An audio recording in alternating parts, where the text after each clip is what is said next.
जय जिजाऊ. प्रदीपचंद्र लेखेव वर्धिष्णु विश्ववंदिता साहसुनो शिवशेषा मुद्रा भद्राय राजते.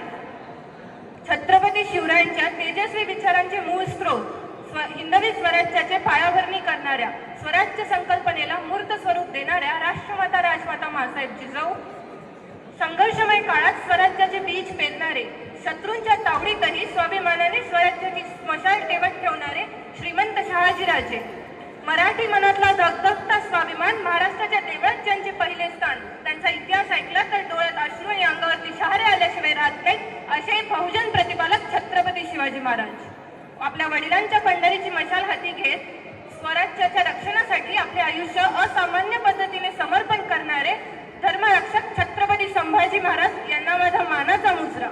मी पायल माधवराव पाटील देवसरकर तुम्हा सर्वांना शिवजयंतीच्या खूप खूप शुभेच्छा देते.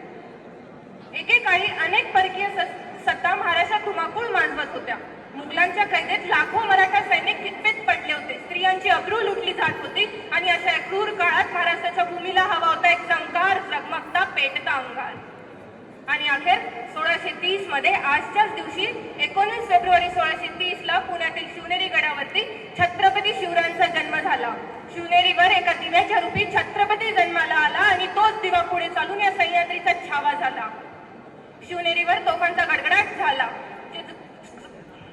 तोफांचा आवाज गुंजला. सह्याद्रीच्या दऱ्याखोऱ्यात जे झोपले होते ते जागे झाले, जे जागे होते ते उभे राहिले, जे उभे होते ते चालते झाले आणि चालणाऱ्यांच्या खांद्यावरती स्वराज्याचे निशाण आले. कित्येक वर्षांपासून अंधारात सापडणाऱ्या महाराष्ट्राच्या माथ्यावर जणू प्रकाशाचे किरण पसरू लागले. मा तुळजाभवानीच्या आशीर्वादाने आणि मा जिजामातेंच्या मार्गदर्शनाखाली छत्रपती शिवरायांनी वयाच्या 16व्या वर्षी स्वराज्याची सूत्रे हातात घेतली आणि सर्वात पहिले तो 4603 फूट उंच असलेला तोरणा किल्ला त्यांनी जिंकला. त्यांच्या या स्वराज्य घडविण्याच्या काळात त्यांना साथ लाभली ते 18 पगड जातीतील मावळ्यांची. जीवा महाल, शिवा काशी, तानाजी मालुसरे, बाजीप्रभू देशपांडे, यसाजी, संताजी, धनाजी, मुरारबाजी यासारख्या अनेक सवंगड्यांनी महाराजांसाठी आपल्या प्राणाचे बलिदान देण्यासाठी मागे पुढे नाही बघितलं. कारण महाराज पण त्यांच्यासाठी आणि त्यांच्या मावळ्यांसाठी ऊन, वारा, पाऊस, दिवस, रात्र न बघता ते त्यांच्यासाठी झटायचे. महाराजांनी आपल्या सहकाऱ्यांच्या मदतीने बलाढ्य शत्रूंशी लढा देत या गुलामी नाकारत या वीर पुत्राने स्वराज्य निर्माण केले. महाराजांनी त्या काळी माणसे जपली आणि वस्तू वापरली, पण आज मात्र आपली लोक वस्तू जपतायत आणि माणसं वापरतायत.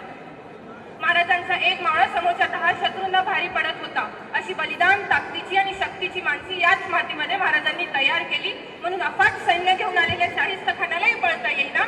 जीवच जाणार होता पण तो बोटांवर निभावला. औरंगजेब, एशिया कॉन्टिनेंट मधलं सर्वात मोठं साम्राज्य औरंगजेबाचं होतं. काबूल पासून कन्नर पर्यंत, गंगेपासून यमुनेपर्यंत हे औरंगजेबाचं साम्राज्य. तरी 6 ते 7 जिल्ह्यांपर्यंत पसरलेल्या या छत्रपती शिवरायांचं स्वराज्य त्याला चिरडायचं होतं. पण का? याचे कारण खुद्द औरंगजेबाने आपल्या मृत्यूपत्रात लिहिलंय. इराणचं राज्य अब्बासचं आहे, अफगाणिस्तानचं राज्य दुराणीचं आहे, नगरचं राज्य निजाम शहाचं आहे, विजापूरचं राज्य आदिलशाहचं आहे, गोलकोंडाचं राज्य कुतुबशहाचं आहे. पण इथल्या महाराष्ट्राचं राज्य कोणत्याही राजा, सम्राट किंवा बादशाचं नसून ते तिथल्या रयतेचं आहे. आणि जिथे राज्य रयतेचं असतं तिथे माणसं मारायला आणि मरायलाही मागे पुढे नाही बघत. युक्ती आणि कूटनीतीमध्ये तर महाराजांचा हात पकडणे कोणास शक्यच नव्हते. प्रत्येक वेळेस एक नवीन चाल आणि महाराज कधी एक मावळा दुसऱ्या मोहिमेला परत पाठवत नव्हते. जीवा महाल तुम्हाला प्रतापगडावर दिसतील, तिथे तुम्हाला तानाजी दिसणार नाही. तानाजी मालुसरे तुम्हाला कोंढाणा म्हणजे सिंहगडावर दिसतील, तिथे तुम्हाला मुरारबाजी दिसणार नाही. मुरारबाजी पुरंदरेवर दिसतील, तिथे बाजी दिसणार नाही. बाजीप्रभू देशपांडे तुम्हाला आपल्या कोल्हापुरातील पन्हाळ्यावर दिसतील, तिथे तुम्हाला येसाजी दिसणार नाही. येसाजी तुम्हाला कर्नाटकात दिसतील, तिथे नेताजी पालकर दिसणार नाहीत. प्रत्येक वेळेस एक नवीन माणूस आणि एक नवीन चाल हेच महाराजांच्या युक्तीचे वैशिष्ट्य होती. अनेक राजांनी गिरदुर्ग बांधले, बुदुर्ग बांधले, जलदुर्ग बांधले, पण आपल्या राजांनी मात्र या मातीमध्ये जिवंत तानाजी आणि यसाजी बाजीसारखे जिवंत नरदुर्ग बांधले. आज या कोल्हापूरच्या पवित्र भूमीमध्ये आपण सर्वजण उभे आहोत, जिथे मातीच्या प्रत्येक कणाकणामध्ये शिवरायांचा इतिहास समावला आहे. पण दुःखाची गोष्ट अशी आहे की आपण या कोल्हापूरच्या भूमीमध्ये राहूनही आपल्यातील कित्येक लोकांना आपल्या इतिहासाची विसर पडली आहे. आपण सर्व महालक्ष्मी मंदिरात जातो, पण त्या मंदिराचा आणि महाराजांचा किती संबंध आहे किती लोकांना माहिती? आपण आपण इथल्या शाहू पॅलेस म्हणजे न्यू पॅलेसला जातो, तिथे फक्त अँटिक गोष्टी पाहून wow what a timeless beauty एवढं बोलून वापस येतो. आपल्यातील कित्येक लोक आहेत ज्यांना हे माहीतच नाही की ती पॅलेस कोणाचं आहे, तिथली वस्तू कोणाची आहे, तिथे प्राणी कसं काय, ते सगळं संवर्धन का केलं जात आहे. आपण ज्या किल्ल्यांनी महाराजांच्या पराक्रमाची साक्ष दिली त्या किल्ल्यांकडे मात्र एक पिकनिक स्पॉट म्हणून बघतोय. त्या किल्ल्यांवर आपण जातोय खरे, तिथे फोटो काढतो, त्या फोटोला सॉन्ग ठेवण्यासाठी घंटाभर शोधतो, पण त्या किल्ल्याचा इतिहास मात्र आपण जाणून घेत नाही. लढणारी पिढी लढली आहे, अरे लढणारी पिढी लढली आहे, आपल्याला फक्त जपायचंय त्या कडखोटांना, महाराजांच्या किल्ल्यांना, महाराजांच्या इतिहासाला आणि आपल्या या सह्याद्रीला.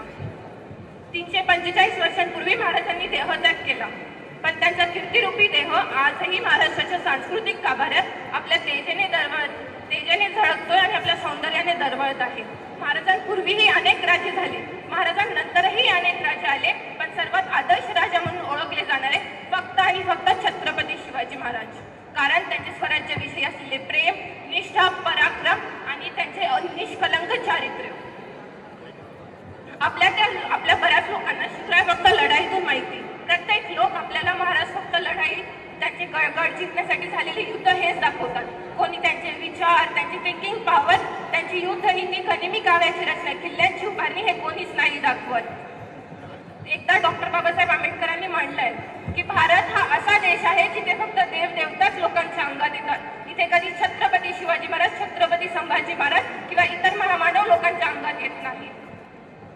आपले बरेच लोक महाराजांचे मावळे म्हणून दिसण्यासाठी कपाळावरती चंद्रकोर लावतात, गळ्यात भगवा गमछा घालतात, टॅटू काढतात, बियर्ड वाढवतात, बायोमध्ये तर काय मराठा शिवरायांचे मावळे म्हणून लिहितात, पण त्यांचे विचार मात्र कोणी आत्मसात करत नाही.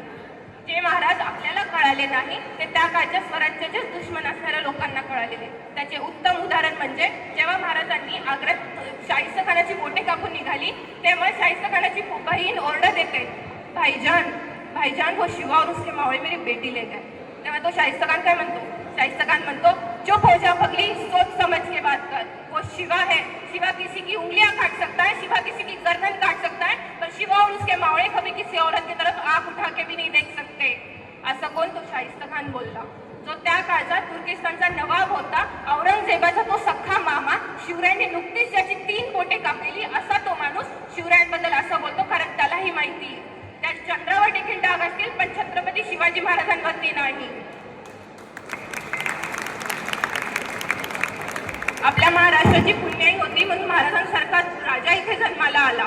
अवघे 50 वर्षांचं आयुष्य मिळालं राजांना, पण त्या 50 वर्षांच्या कालावधीत 350 किल्ल्यांचं साम्राज्य त्यांनी उभा केलं, जिथे आज सुद्धा कोणी जात नाही आणि जाऊ शकत नाही. तिथे आपल्या राजांनी आणि त्यांच्या मावळ्यांनी मुघलांना मारून पळवले.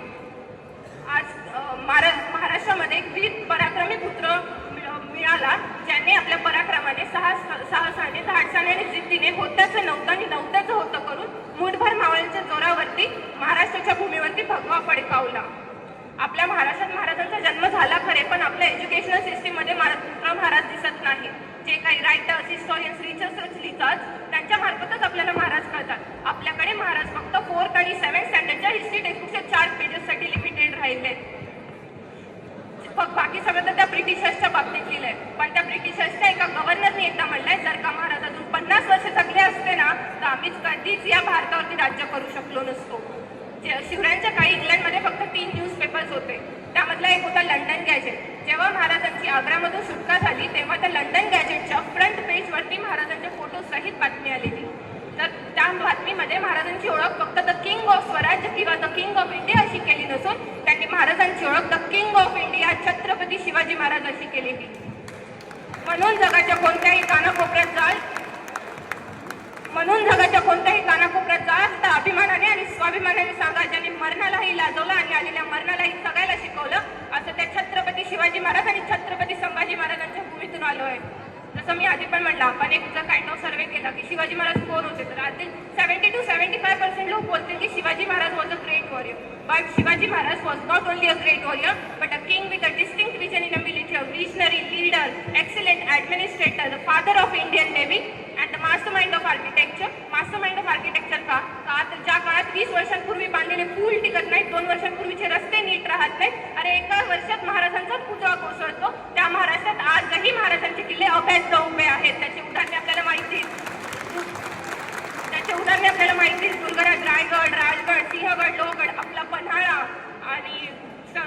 महत्वाचं सिंधुदुर्ग यासारखी बरेच शिवरायांची किल्ले. आजकाल आपल्यातील बरेच लोकांनी रायगड बघितला असेल. आता बघितला नाही तर आयुष्यात एकदा तरी तो धर्तीवरचा स्वर्ग सर्वांनी बघितला पाहिजे. आजकाल अनेक ठिकाणी अन्याय व दुराचार दिसून येतो, ज्यामुळे आजही या भूमीला महाराजांची गरज भासते. आजही कित्येक लोक म्हणतात की महाराज आज तुम्ही खरंच इथे पाहिजे होतात. अजून खूप आहे महाराजांविषयी बोलायला आणि मावळ्यांविषयी सांगायला, पण वेळेची मर्यादा मी इथे एवढंच म्हणते. शिवरायांची शिकवण आहे अनमोल.